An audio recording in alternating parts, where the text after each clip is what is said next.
நான் சொல்கிற இந்த 8 அறிகுறிகள் உங்களுக்கு இருக்கான்னு பாருங்கள்.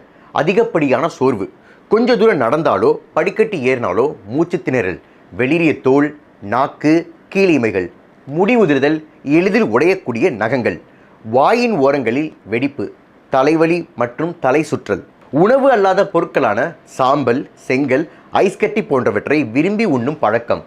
இந்த 8 அறிகுறிகளும் இரும்புச்சத்து குறைபாட்டால் ஏற்படும் இரத்த சோகையின் அறிகுறிகள்.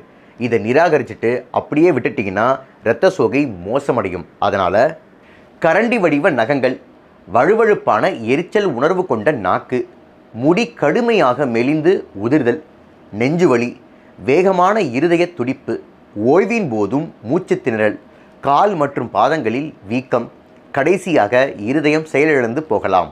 இத்தனை பிரச்சனைகள் வராமல் இருக்கணும் அப்படின்னா இரும்புச்சத்து குறைபாட்டின் ஆரம்ப அறிகுறிகள் தெரியும் போதே இரும்புச்சத்து நிறைந்த உணவுகளை எடுத்துக்கங்க.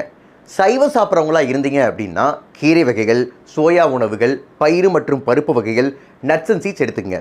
எப்போது இரும்புச்சத்துக்காக சைவ உணவு எடுத்துக்கும் போது விட்டமின் சி நிறைந்த உணவோடு சேர்த்து எடுத்துக்கங்க. அசைவம் சாப்பிட்றவங்களா இருந்தீங்க அப்படின்னா சுவரொட்டி, ஆட்டு ஈரல், கோழி ஈரல், ஆட்டுக்கறி சாப்பிடுங்க. பொதுவாக இந்த அறிகுறிகள் இருந்தது அப்படின்னா உங்கள் மருத்துவரிடம் ஆலோசனை பெறுவது நல்லது. ஸோ இந்தியாவிலேயே அதிகப்படியாக காணப்படும் இரும்புச்சத்து குறைபாட்டால் ஏற்படும் இரத்த சோகையை ஆரம்ப நிலையிலேயே தடுப்போம், ஆரோக்கியமாக இருப்போம்.